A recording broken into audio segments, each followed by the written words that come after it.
Samedi matin, petit réveil littéraire.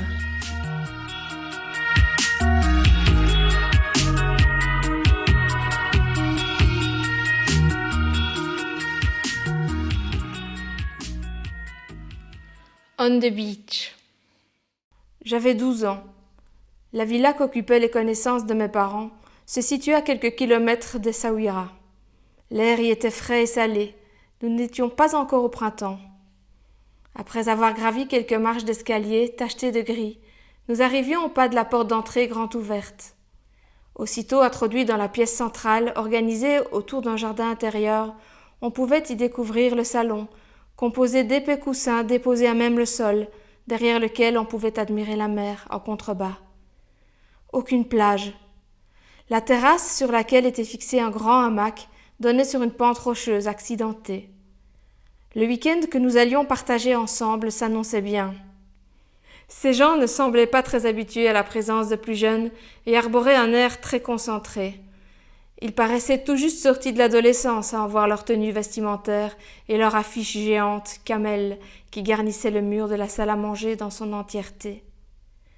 Le tabac, l'alcool et la drogue peut-être se trouvaient tantôt sur une table, tantôt sur un appui de fenêtre. Nos hôtes avaient tous deux un côté secret. Lui, avec son aspect aventurier et ses chemises couleur désert, ses chaussures de baroudeur et la barbe mal rasée. Et elle, une présence lunaire, revêtant une chemise de corps de coton blanc, sans soutien-gorge, elle n'en avait pas besoin. Une salopette de coton bruyant, bleu-mauve, l'air qui passait à travers, des aigles blanches aux pieds, un anneau large autour du pouce gauche et des cheveux courts ébouriffés, passés par une séance rapide au gel gominé, une voix perchée, à peine perceptible, et un cœur de cristal dont on se demande quand il se fêlera. Ils n'étaient bien sûr plus adolescents, et je pouvais percevoir en eux un pan usé, comme les rochers de la falaise qui les portaient, un côté éprouvé jusqu'à la corde. On décelait chez eux un besoin d'absolu, comme celui qui les avait menés à louer cette villa, accrochée tant bien que mal au dos d'une falaise vivante. Après avoir déposé nos bagages dans la chambre à coucher, je me demandais ce que nous allions réaliser. Rien n'était prévu au programme. J'envisageais le hamac qui, me rassura-t-on, était très résistant. La musique hurlait pendant des heures. Au bout d'un moment, je crus devenir dingue, craignant de me transformer en automate. Ma tête était enserrée entre les rafales de vent qui prenaient force dans cette gorge et ces sons qui traversaient mon corps par vagues.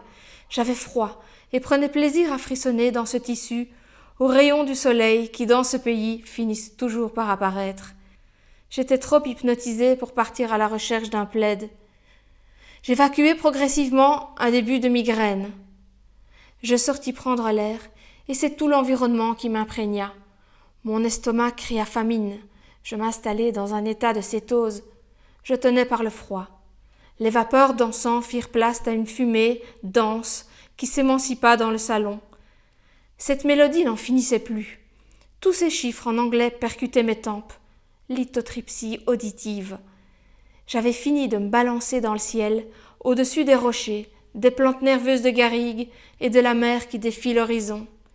J'avais entendu les oiseaux hurler eux aussi, et je les avais observés se débattre avec les frictions de courants contraires, les obligeant à changer d'altitude. Ils eurent fini de compter. Place au violon maintenant. Le musicien était aussi possédé que la chanteuse. N'était-il donc jamais satisfait de son trait? N'envisageait-il pas de passer à la suite? Sur le palier carré de l'entrée, seul endroit partiellement abrité du vent maritime, frétillaient quelques sardines aveugles sur la grille du canoun, petit barbecue local, efficace et discret, qui oblige à plier les genoux pour observer la cuisson. C'est un équipement des pays du Sud, où l'on cuit par terre. Je vis ensuite un foulard froissé du désert, blanc, s'agiter non loin de moi. Il se dressait là, avec un petit look de Robert Redford mal rasé, très parfumé. Nous allions manger. L'après-midi, promenade sur la falaise, où mon frère se tapit près d'un buisson, observant les goélands, ne pouvant l'identifier sous sa casquette kaki inséparable. Je regardai la terre sablonneuse, puis argileuse, et découvris des fossiles de coquillages géants, aussi grands que mes 2 mains au dos bombé, qui se seraient refermées l'une sur l'autre. C'était un lieu vivant, où la terre et le temps se retournent sur eux-mêmes. Nous dûmes rentrer.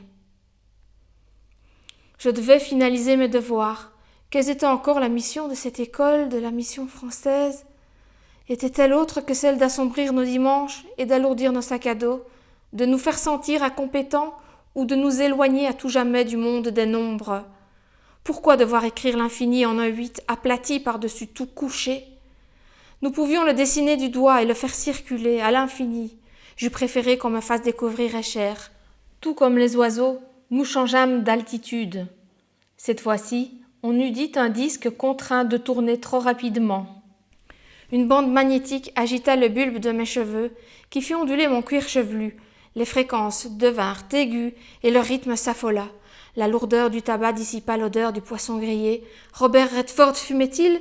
Magazine première. Une créature lunaire traversa subrepticement le salon.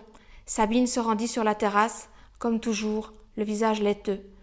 La nuit, les adultes feraient la fête. Il y aurait beaucoup de monde. Nous ne participerions même pas à l'apéro. Ma mère m'informa de ton crispé qu'elle fermerait exceptionnellement la porte de notre chambre à coucher à clé et qu'elle la garderait sur elle. Je sentis que je ne devais poser aucune question. La journée du dimanche fut très inspirante pour moi. Après avoir écouté du rock, j'entendis à nouveau ces séquences de chiffres auxquelles je finissais par m'accoutumer malgré moi. J'essayais d'anticiper les changements de cycle. Cela en devint presque relaxant. J'entrepris de découvrir La mare au diable de George Sand, hors de laquelle mon attention fut à nouveau captivée, capturée par le violoniste fou. Mon frère était sorti, préférant les volatiles au logarithme. Les adultes se rassemblèrent avant de retrouver cet air de nonchalance qui n'en était pas vraiment. J'eus à nouveau froid et trembloté. Je restai en éveil. À l'heure de partir, nous leur firent 2 baisers, un de chaque côté du visage. Leur regard était ailleurs, dans l'air minéral. Sur le pas de la porte, personne pour nous saluer. Il n'y avait pas de porte ni de fenêtre. Elles étaient toujours ouvertes. Le vent nous raccompagnait à notre pelle. Je profitai de la longueur du trajet de retour pour tenter d'élaborer des réponses à toutes ces questions qui me taraudaient. L'infini était-il liberté? L'amusement commençait-il au-delà des limites? La falaise engloutirait-elle bientôt cette maison? Quel âge avaient mes fossiles? Le découvririons-nous jamais? Pourquoi les adolescents semblaient-ils transparents à leurs yeux? Est-ce que plus tard j'installerai moi aussi un hamac dans le ciel?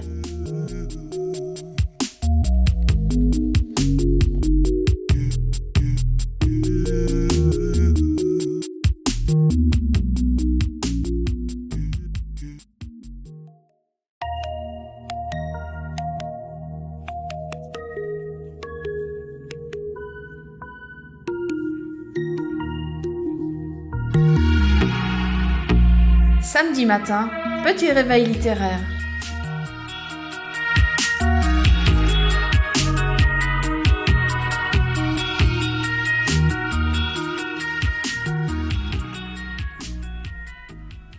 Le lustre de la fleur.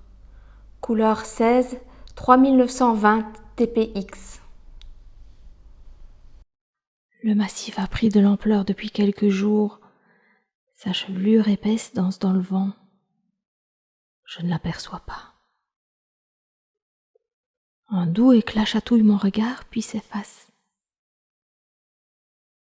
J'observe la verdure et ne vois rien, rien que des tiges métalliques bordées de feuilles qui s'opposent les unes aux autres. Je pense à 1000 choses. À nouveau, de brefs pointillés lumineux me saisissent, parcelles de ciel dans la chlorophylle. Un fin duvet gris cendré enrobe chaque fleur un peu molle, entr'ouverte. Puis, une myriade d'éclats scintillent.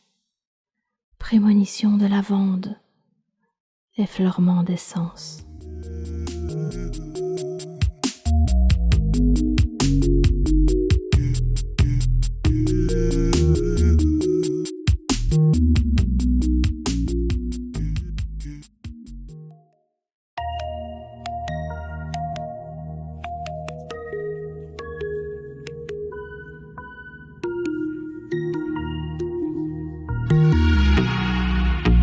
Samedi matin, petit réveil littéraire.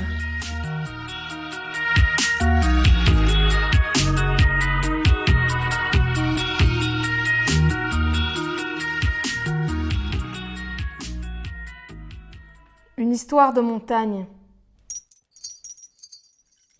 Les bracelets d'argent teinte. La femme qui me parle est confortablement assise dans son fauteuil club lavable, cosy institutionnel. Un peu langoureuse et posée, elle arbore une attitude méta et nous fait entrer dans la distanciation par le chant de ses bracelets, un large et un plus fin, 2 timbres. Son visage relâché laisse apparaître des rides bien installées, comme le lit d'un fleuve qui trace son parcours au fil des siècles. Elle s'exprime et insiste sur l'attitude de non-jugement à adopter lors du stage, rappelle que le cerveau est un organe comme les autres. L'espace s'élargit, il s'éclaircit, la dimension de l'être humain reprend de l'ampleur. Elle permet les failles et les brisures, les éclatements. Elle accepte la grisaille et le tourment, le tournoiement sur soi-même, le flottement. Un peu de fard à paupières déborde de ses yeux. Débordement. Un chandail de laine en côte 1-1, asymétrique, tombe légèrement de son épaule gauche, arrêtée dans sa chute par une fibule, elle aussi en argent. Terre et montagne. Elle avait reçu ce bracelet de sa grand-mère lorsqu'elle avait 11 ans, d'argent sculpté, habilement. Le centre bombé exposait maladroitement les fleurs entremêlées, entourées de feuilles. Son poignet étroit l'accueillait et le laissait l'enlacer. Par moments, le bijou un peu lourd se rappelait à elle. Entourée des femmes du bled, elle était assise en face du four, dans cette pièce chaude où elle se retrouvait tous les jours. Après avoir malaxé la pâte de ses doigts étroits, elle l'avait aplatie en galet géant. Bientôt, il dorerait et chacun pourrait en craquer un morceau tiède, encore fumant, entre ses mains, dans la tente familiale. Dehors, les chèvres arrachaient de leurs incisives volontaires chaque brin d'herbe verte. Au loin, l'eau ruisselait des montagnes entre les rocailles dont elle arrosait la mousse. Elle était encore jeune à l'époque et ne se doutait pas qu'après son mariage, elle devrait vendre ce bijou pour soigner son puits-né. Les bijoux voyagent et laissent dans leur sillage une histoire de montagne.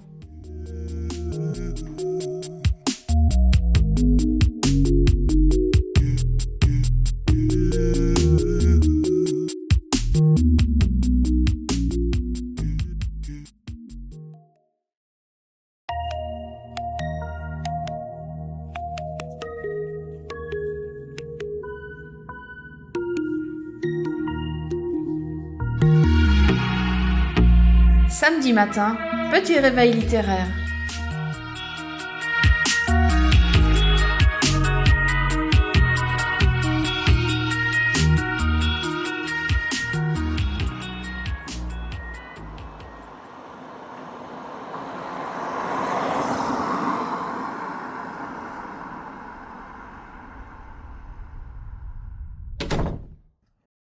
Ascension. Laissez rentrer.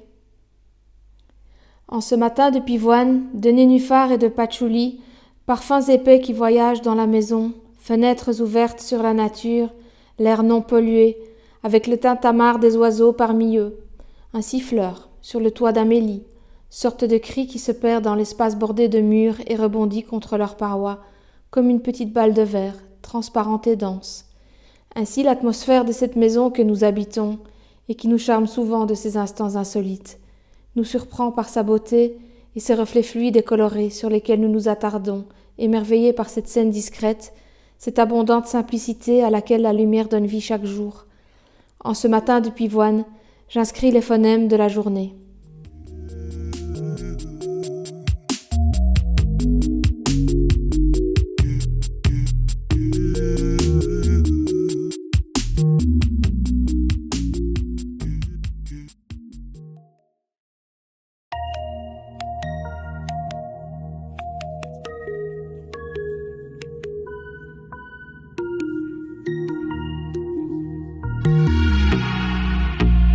Samedi matin, petit réveil littéraire.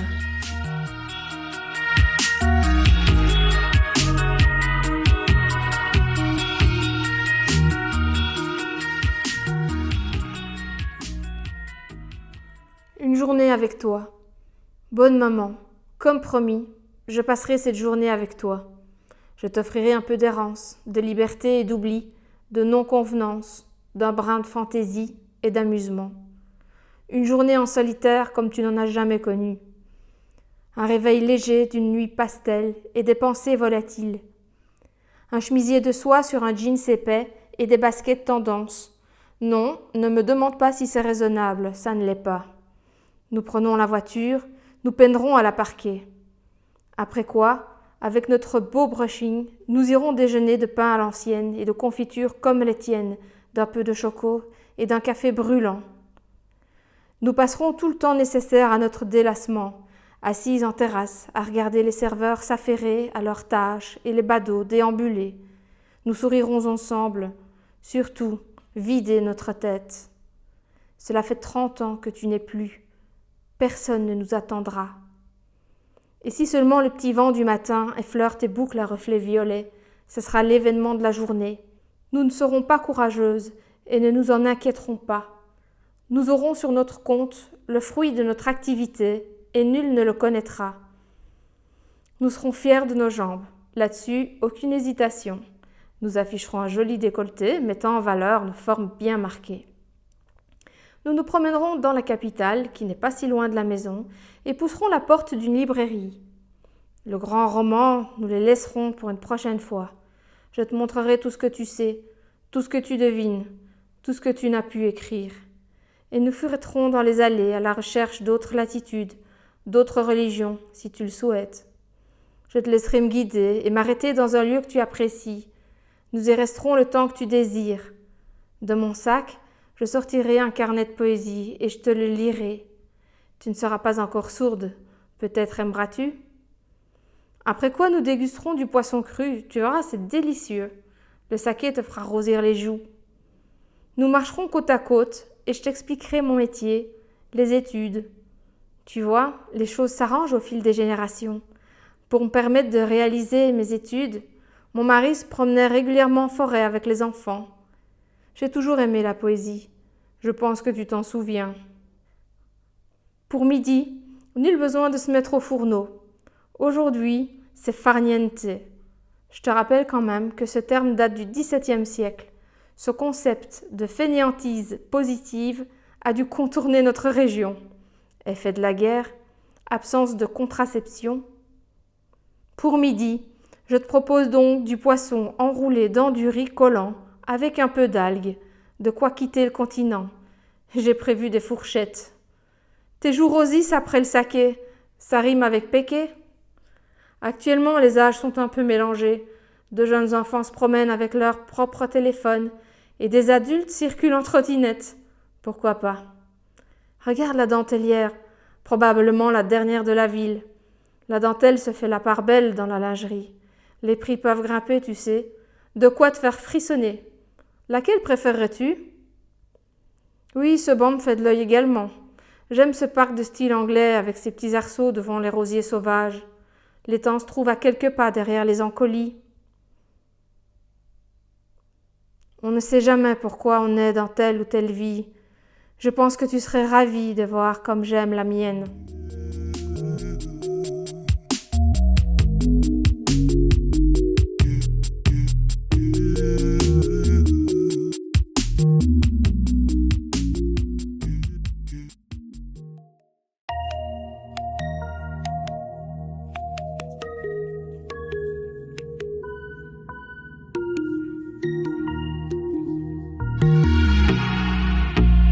Samedi matin, petit réveil littéraire.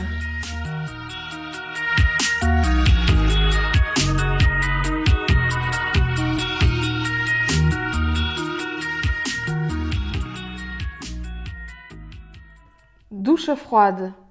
Je n'étais pas tout à fait revenue près des miens. Je ne rentrais plus dans leur ville. Je ne rentrais plus dans leur vie. Et me demandais parfois où j'étais vraiment née. J'avais 14 ans depuis un mois. Heureuse je l'étais. Heureuse de revenir dans mon pays, auprès des miens, de mes cousins et des amis. Heureuse de pouvoir à nouveau savourer un chocolat chaud, alors que dehors il faisait blanc et froid. Envie d'automne, d'humus et de spéculose. J'avais tant de choses à leur raconter. J'avais les poches remplies de souvenirs, la gorge sucrée et les poumons pleins de ce bonheur, les yeux inondés de ciel bleu. J'avais autour de moi l'odeur de la poussière sèche qui se soulève au passage des chevaux, les musiques languissantes et interminables qui insécurisent les natifs d'Occident. J'avais tellement ri, sauté et roulé avec mes amis, nagé dans le turquoise et cuisiné avec elles. Je voulais leur conter l'arôme du thé qui envahit le palais lorsqu'on le boit, adossé à un mur froid aux côtés de 15 personnes. Je voulais leur décrire le bruit de l'eau qui cascade le long des rocs et que l'on retrouve dans les yeux riants de ces enfants berbères aux joues si roses. Je croyais pouvoir partager les vallées entières d'amandiers en fleurs que j'avais eu la chance de parcourir les semaines de printemps, les champs d'iris bleus à perte de vue.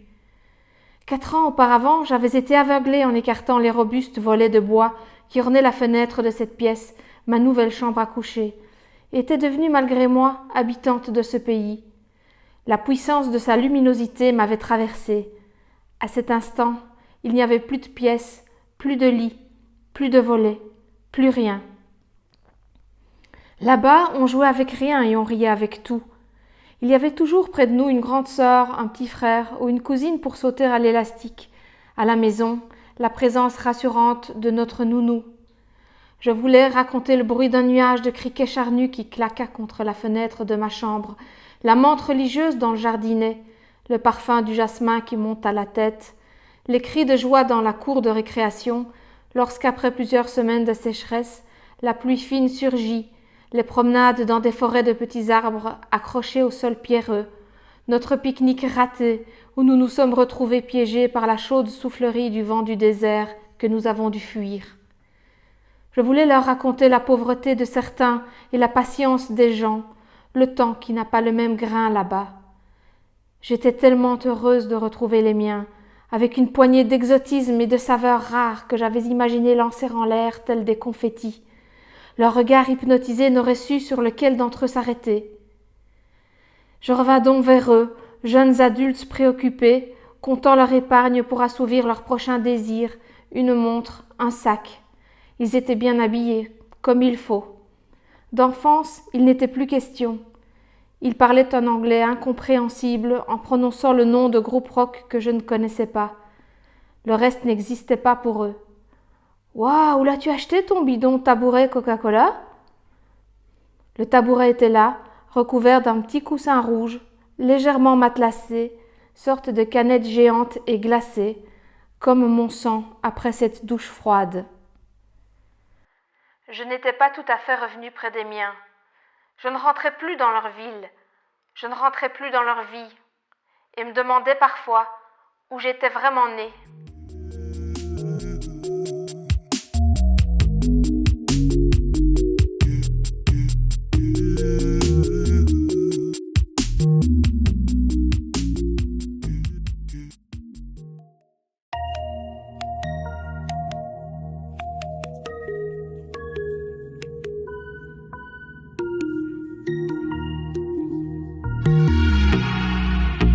Samedi matin, petit réveil littéraire.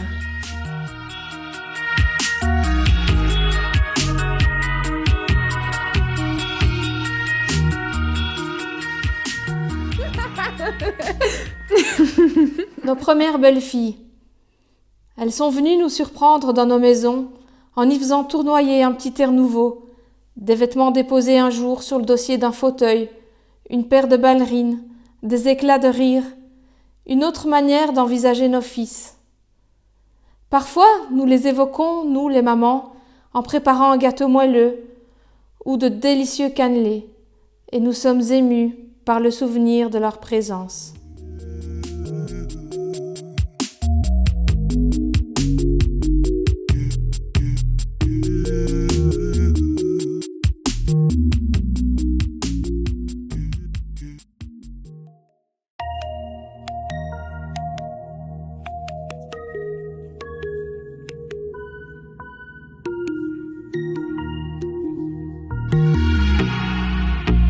Samedi matin, petit réveil littéraire.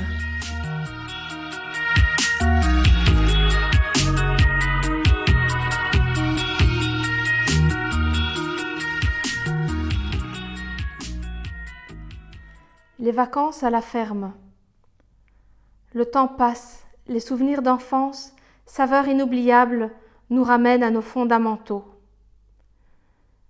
À ma chère tante Yayette, dont le sourire discret et la maison gardent en secret ces moments de vie tendres, simples et beaux. Tôt le matin. Losange bleu sur le mur, lumière du petit matin, bruit métallique de la anse du seau qui retombe, tante verse le lait qui deviendra fromage. Les sons et lumières de l'intimité de la ferme s'immiscent dans mon sommeil lourd. Les murs de la chambre à coucher sont clairs et frais. Je surveille l'araignée au plafond. Elle n'a pas bougé depuis la veille. Je soulève la tête et mon regard croise le fer forgé du lit de ma grande cousine qui dort encore. Sur le lit, un cahier aux feuilles interchangeables avec des anneaux qui ressemblent à des jetons de jeux de société. Dans le cahier, de belles pensées, des chansons. Contre le mur de gauche, un fauteuil dans lequel j'aime me balancer. Les vacances à la ferme, les vacances où je prends congé, où je peux me sentir légère, où je suis dans le beau, où je suis dans le vrai. Le temps de l'enfance, les activités se succèdent, inventions des uns, demandes insistantes des autres. Nous passons du jeu de la boulangerie, où nous travaillons en coopérative, à d'autres jeux.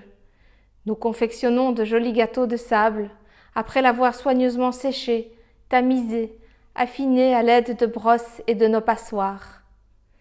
Le sable fin est versé dans des seaux de couata. Nous avons tout notre temps, celui de l'enfance aux matins toniques et aux après-midi qui s'étirent dans les jeux. La fauche des chardons. La fauche des chardons me paraît des plus intéressantes. Elle me surprend d'abord, tant d'attention accordée au jardin. Cela demande de la prudence et de la dextérité. Nous nous concentrons sur un champ, mon cousin et moi. Je suis fière lorsqu'après avoir observé, je peux faucher moi aussi. En marchant à travers champs, il me raconte l'histoire de ce trou géant, cratère de la guerre. Ouf, ils ne nous ont pas eus. La traversée avec un bâton permet de percer avec entrain les croûtes séchées des bouses de vache. Un jeu de plus. La bouse, c'est bon, ça fait pousser. Je comprends vite qu'en mettant négligemment le pied dans une touffe d'herbe haute, je risque de faire une mini-glissade. Les haies du pays sont précieuses. Elles protègent des inondations et accueillent les petits mammifères. Ces arbustes, à notre hauteur, sont amicaux. Zut! Je crois sentir bouger une araignée dans ma botte. J'essaye de ne pas hurler. C'est une faucheuse, tiens donc. Le vieux bois dans la remise. Hier après-midi, nous sommes allés ranger le vieux bois dans le hangar. Nous l'avons lancé afin qu'il s'entasse bien. Nous pouvions nous arrêter quand nous en ressentions le besoin. Et ce qui arriva, et ce qui arrive à deux personnes entêtées. Nous avons rangé tout le bois. Le soir venant, nous nous sommes endormis dans notre soupe, très fiers de notre prouesse. Mourzouk. Nous avions beaucoup d'affection pour un petit veau au museau rose tendre que nous avions nommé Mourzouk. Il fallait diluer son lait en poudre. Difficile de ne pas y tremper un doigt humide pour goûter la poudre qui fondait dans notre bouche. Nous respections les proportions de dilution. Bon goût. Validé. L'aventure au fil de l'eau.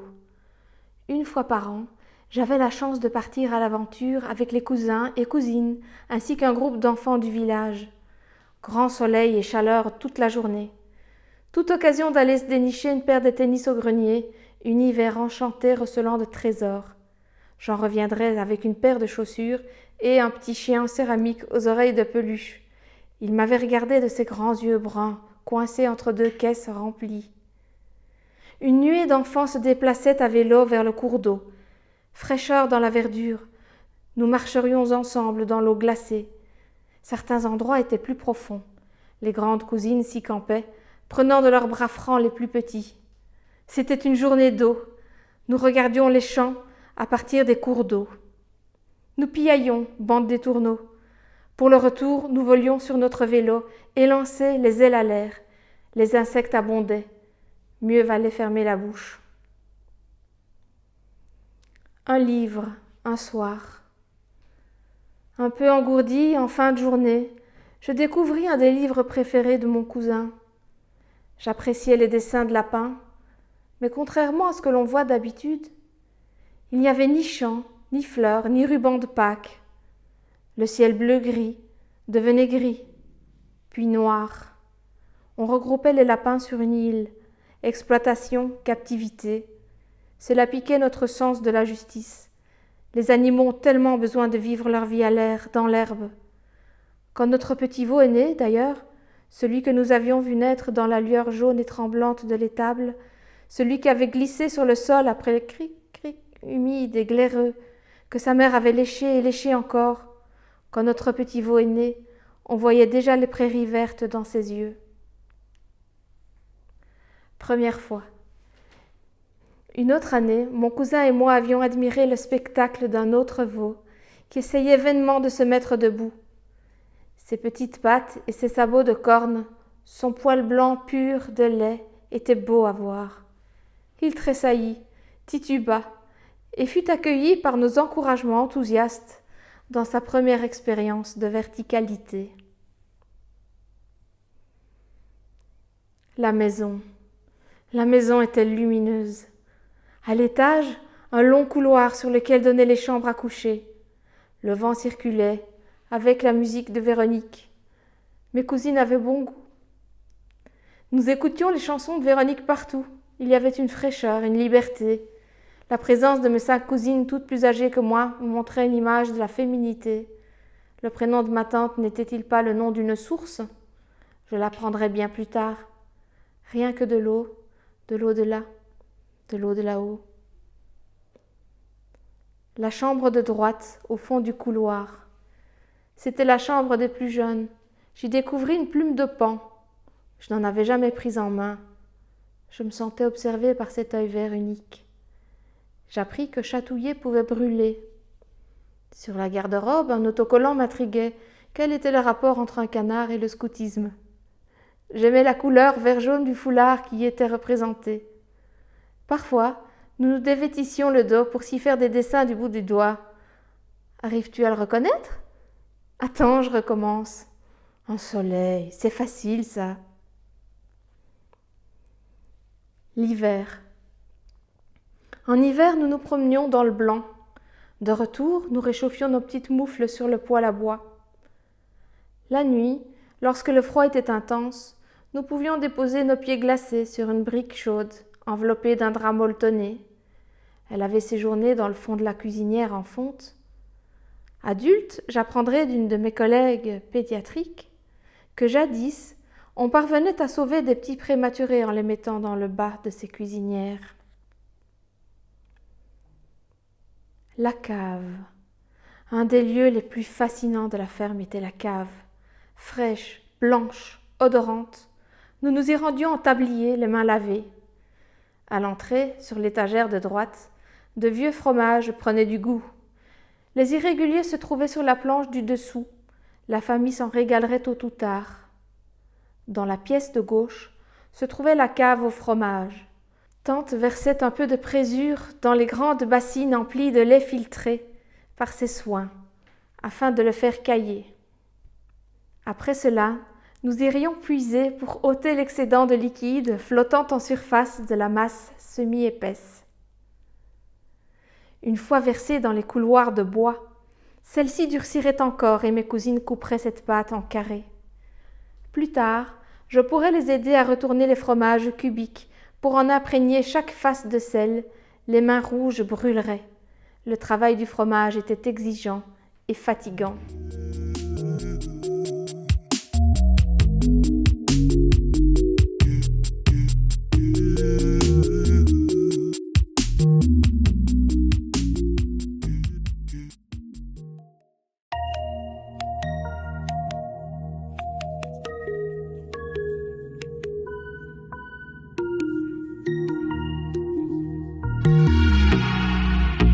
Samedi matin, petit réveil littéraire.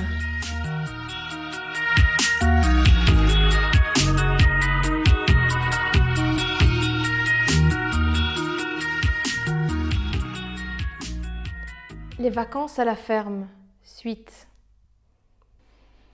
Moment gourmand. Les grandes cousines préparaient souvent à manger. J'appris à lancer une pâte sur le couvercle de la cuisinière. Si la pâte collait, elle était cuite. Je découvris le goût du vrai cacao hollandais décliné au lait épais de la ferme, un gourmet. Quand j'avais une petite faim, je pouvais me servir de prunes qui se trouvaient dans le tiroir du frigo. Elles n'étaient pas belles, mais tellement sucrées, les croteilles. L'entrée de la maison. Très haut, au-dessus du porte-manteau, se trouvait un objet unique pour moi. La ferme de ma tante était la seule maison que je connaissais où l'on savait quel temps il ferait le lendemain. Mon oncle était puissant et savait deviner par lui-même le temps du lendemain en regardant la nature. Oncle. Mon oncle était très réservé, avec son air des années 20. Le soir, pendant le repas, lorsqu'il avait une petite audience, il lui arrivait de prononcer des mots d'humour un peu trash. Je pouffais de rire. Sur le tracteur, nous l'accompagnions. Il n'y avait pas plus taiseux que lui. Une place au-dessus de chaque roue nous attendait. Nous devions nous tenir fermement au dossier pour pallier aux secousses de la machine. Les mouvements circulaires du tracteur dans le champ nous faisaient appréhender la campagne sous un autre angle, de haut. Au cours d'une mini-pause, oncle offrait un bonbon noir. Il sortait un sac chiffonné de sa poche, le défroissait, décollait les bonbons et nous les présentait. Chaque après-midi, il s'endormait un moment dans son fauteuil. Nous devions faire silence. Le jeu de la ferme. Lorsque le temps était maussade, nous y jouions ensemble. Nous avions une vue aérienne de toute la propriété, des tracteurs, des petits ballots de paille en plastique, des cochons couchés. Certains animaux mal peints avaient des yeux dégoulinants. Les chevaux ne tenaient pas toujours bien sur leurs jambes fines. Il y avait des tracteurs en quantité, bordeaux, verts, rouges, bleu foncé, mes préférés, différents types de remorques, herses et moissonneuses-batteuses. En revenant chez moi, en ville, je rassemblai un jour toutes mes économies et me présentai fièrement au magasin de jouets de mon quartier pour y acheter une remorque à benne basculante. Je fus de retour à la maison avec une peluche rêche. Il m'avait manqué quelques francs. La gorge nouée, les joues coquelicots, mon visage s'inonda de larmes silencieusement lorsque mes parents me demandèrent si j'étais contente de mon choix dûment induit par le commerçant. Le lendemain, grâce à l'intervention de mon père, j'avais ma belle remorque bleue. Elle déversait avec régularité des grains de riz sur la route de craie dessinée sur la table de la salle à manger. Les grandes cousines. Les grandes cousines discutaient ensemble. Elles avaient leur moment à elles. Elles pouvaient déjà faire un job et s'acheter des bijoux, des objets plus coûteux. Elles me firent découvrir quelques incontournables. Une étagère en rotin façonnée avec raffinement, un foulard indien froissé sur une table, sorte de faux négligé où l'on voyait presque encore le mouvement de déploiement du tissu, de l'encens à utiliser avec parcimonie. Faire attention au patchouli, tout envoûtant qu'il est, il peut se transformer en véritable répulsif lorsqu'en jouant avec le flacon, on en renverse sur les cheveux, comme le fit un jeune garçon au stage où ma cousine était monitrice. Les carnets avaient eux aussi une place importante, la besace en cuir naturel, ainsi que quelques senteurs de chèvrefeuille ou de verveine dans de petites fioles en verre. La voisine fille unique. Parfois nous voyions une amie, voisine, plus âgée que moi, dont le prénom composé de pureté et de fleurs contrastait avec la grisaille et l'épaisseur de sa maison. Nous nous rendions rarement chez elle. Cela se produisit pourtant un jour où elle nous invita et où, voulant nous faire plaisir, elle nous prépara une délicieuse crème moka dont elle tartina plusieurs couches de petit beurre avec entrain et concentration. Elle semblait craintive. De quoi allait-elle être suspectée cette fois-ci? Pourquoi allait-on la rabrouer? Lorsque je roulais à vélo devant la maison de ma tante, je pensais à cette amie en regardant les fleurs parfumées qui portaient son nom, et le sol de cailloux de pierre noire, couleur lave, crissait sous mes pneus. Où trouvait-elle l'énergie de grandir? Gris et rose, noir et rose. Dans la maison de tante, l'énergie circulait. Cheminée. Tante savait toujours où nous allions sur les chemins. En empruntant celui de gauche après la grotte, elle la rafraîchissait de temps à autre, nous dépassions sa maison d'enfance, ainsi que celle de ma propre mère. Puis, nous sonnions chez une voisine sympathique, au grand chien pas méchant. Elle nous fit découvrir une petite boîte à musique avec une manivelle sur le côté. Les chemins étaient à nous, les jeux nombreux, les journées ne se ressemblaient pas, nous étions toujours ensemble. Le départ. Quand venait le moment de repartir, quand il n'y avait plus aucune possibilité de prolonger le séjour, je refermais ma valise négligemment et me conditionnais à retrouver mon autre vie. Avant les au revoir un peu pesants, tante partageait une partie du sirop de ses pommes et poires. Je le regardais filer sous la cuillère de bois qu'elle tournait avec souplesse. Sa robe noire brillait et se reflétait dans la grosse boîte dorée circulaire. Bientôt, je reprendrais avec moi un peu de l'or noir de mon pays, celui qui renferme les paysages vallonnés, les variétés de fruits d'antan, l'or noir duquel le temps s'écoule en un mince filet ondoyant.